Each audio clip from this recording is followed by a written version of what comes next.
what's up guys? Rick Denham here with Holy Moly Outdoors. Today we are talking squid fishing. It's that time of the year. We're just after Thanksgiving and getting right into the heart of December coming up, and this is a perfect time to get out and squid fish. It's been really good so far through the fall, and it's going to continue into late December, early January, and this is the perfect time right now to get out when the rivers are high and get a chance at least to catch some tasty food to bring home. So today, instead of going into the specifics on jigs, I'm just kind of basically show you the way to get set up. I have a video where I talked about specifically the jigs, and I can link that up right here for you guys, but I want to show you just a couple of the simple, easy riggings that you guys can use out there to be successful on the water. And first we'll really show the rod itself, and you don't need anything special. You can find any trout rod. Shoot, you can even use a salmon steelhead rod if you really needed to, but a inexpensive one, doesn't have to be super fancy, works great. What I basically use is whatever I can find around in the house. This happens to be a Cabela's whipping stick. I use my trout rods. Something with a little bit more of a lighter action really helps to feel the squid grab the jigs. And in this case, we're just running a, let's see, this is a 2500 size reel and 10-pound test line. Doesn't need to be anything major fancy, like I said. And we're going to go basically over 3 different riggings that I like to use. And to a basic beginner squid fisherman, you can get away, like I said, with any kind of rod. And so this would be the first setup for a beginner. I would take my rod, string it up, and for all of us who go to those sportsman shows and either the Toyota booth or the Yakima bait booth and get all those giant corkies you would never have an idea what to use for, I save all mine for this time of year. Some of these big monster size corkies, the size, 4 or 5s, are perfect for this, because what you do is you will thread on your line the corky, and after that you will tie a snap swivel.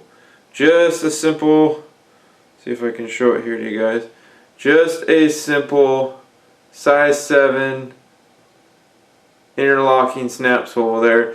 You can put a dual lock on. Basically the reasoning for the snap swivel itself is to easily swap out your jigs. So if I grab one of my jigs here, they all have a nice eyelet on top that just goes right into your snap swivel, and just like that you have a squid jig ready to go. And this large oversized corky basically acts as an indicator to where your rig line is sitting in the water column, because you won't be alone when you squid fish. There's more than likely going to be probably 50 to 100 guys on the docks, and you're going to be shoulder to shoulder with people. There's no doubt about that. It's a very popular fishery this time of year and very successful. And as the case, you kind of want to know where your line is in relative to everybody else's to hopefully avoid some of the tangles. So that's why I generally try and pick a brightly colored corky, something that I can distinguish myself away from the crowd.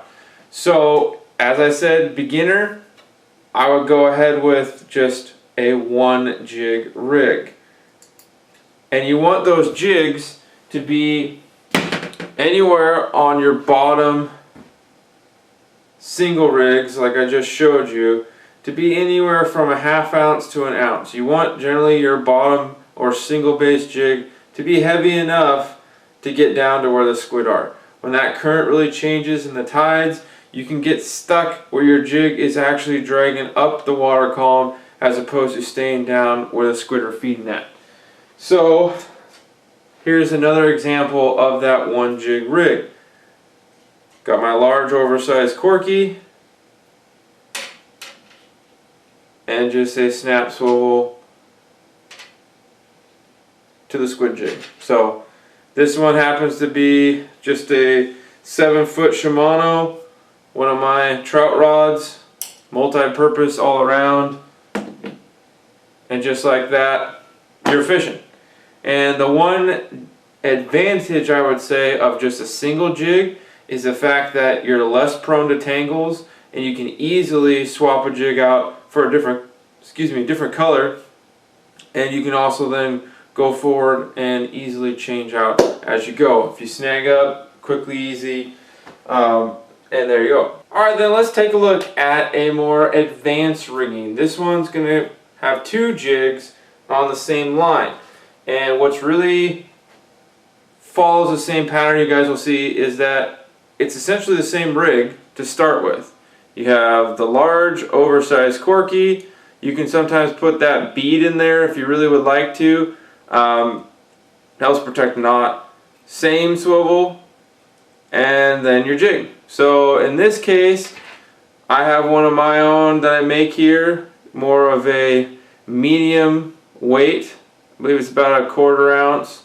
And then on the bottom here, if I can get zoomed in, each of the jigs has an eyelet on the bottom of them, and you guys will notice that. So I then took a dulock snap and put that on the bottom. I then took, I guess this is about 1 foot of leader. About 1 foot of leader to another snap swivel. So what this then allows me to do is I can not only change out the bottom color jig if I really need to, but I can change out the top as well. From the snap swivel here and the dulock in the bottom, I can quickly get on the right color pattern that the squid are biting on and really be back in the action. And again, we just have a nice simple trout setup, and this is spooled up with 10-pound iser. So really simple. The 2 Jig Rig Advantage allows you to get double the squid.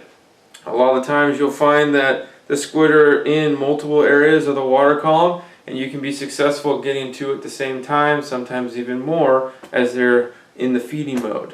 In Washington State, I'll make a note here, there is a 4 jig restriction. So 2 is plenty. You can go up to 4 though, however, if you'd like. So some guys will stagger, as you'll see as I keep going into more of this advanced setup, but that's completely up to you. This then is our next step with 3 jigs.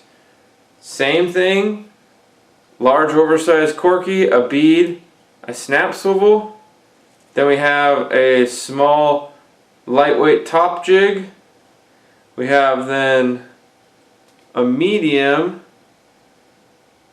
middle jig, same thing, snap swivel to a snap swivel on the bottom there, another snap swivel on the bottom to another 1 foot or so of leader to our bottom jig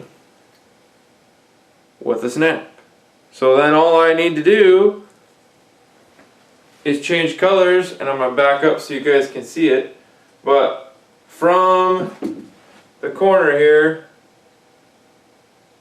you have about 3 feet of water column you're covering each time that jig is in motion. So it's really an effective way to cover a lot of water, find where the squid are at, and be successful. Now, the one disadvantage, while you can catch more squid on a triple rig, is very prone to being tangled. If you are not keeping an eye on where your jigs are in the feel of the water column, you can easily have one of your jigs wrap around the others, and if the current's bad, it can be a disaster. So there are times when a single jig rig is the best way to do it, just as simple, easy, and you don't have to worry about it.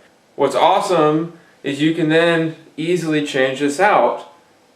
Like I've mentioned, you can just have your bottom rig, but you can make this a double or triple rig with just a couple snaps of a jig to another jig, or taking one off it really makes it easy to figure out what you're most comfortable with. And I would say squid fishing is all about comfortability, because you are surrounded by a lot of people and they're flinging jigs all over the place. If you're not comfortable casting 3 at a time, I would just say cast 1. It's an underhand flip, and then you're just letting it go. So something else that I'm going to go into here, just to kind of give you the basics of doing squid fishing. It's helped me out a lot to pay attention to the people around you. Some guys who do it on a very regular basis will be extremely successful. They will start hauling in squid after squid after squid every cast. And so what you have to pay attention is how fast they're jigging and how deep they're letting their jig sink to. Because sometimes the squid are right on the surface, and right when your jig hits the water you get hit. Other times they are literally on the bottom. So what you got to pay attention to is where people are fishing in the water column to be successful. Now, it doesn't mean you can't catch them just kind of going however you want, but what I tend to find is that you're really successful watching others around you. Now, when it comes to getting your jig in the water, basically you'll flip your rigging out, and let's see if I can kind of show it. It's just more or less waiting a second, twitch it pretty hard. What essentially you're doing is that jig flares up and then kind of comes back down. It looks like a wounded bait fish that those squid come and attack. So you just kind of sit here twitching it until you feel resistance. It's not going to be like a slam bite like you would for a salmon or steelhead, or even a tap nibble of a trout. A squid comes up and hangs on the bottom of that jig as it attacks it. So all you're going to do is you're going to be jigging, and you'll feel the normal weight of the jig, then all of a sudden it's heavy. And right when it's heavy, you kind of just lift the rod up in a steady pressure and reel that sucker up. Don't give him any slack. All of your squid jigs do not have barbs. So that squid is just holding on based upon the tension of the line. If you slack him, he'll get off. So hopefully that helps you guys. I cannot wait to get back out. They are a great tasty item to put on the dinner table, as well as use for different species with bait. So I hope you guys find this helpful. Check out my other video. Like I said, I'll put the link in the description here for the squid jigs. I also have a couple of how to make your own squid jigs, and then there's also some fishing action for squid on the way. So stay tuned here, and thank you so much for always watching. Tight Lines, this is Rick down with Moly Outdoors signing off. Take care and fish on!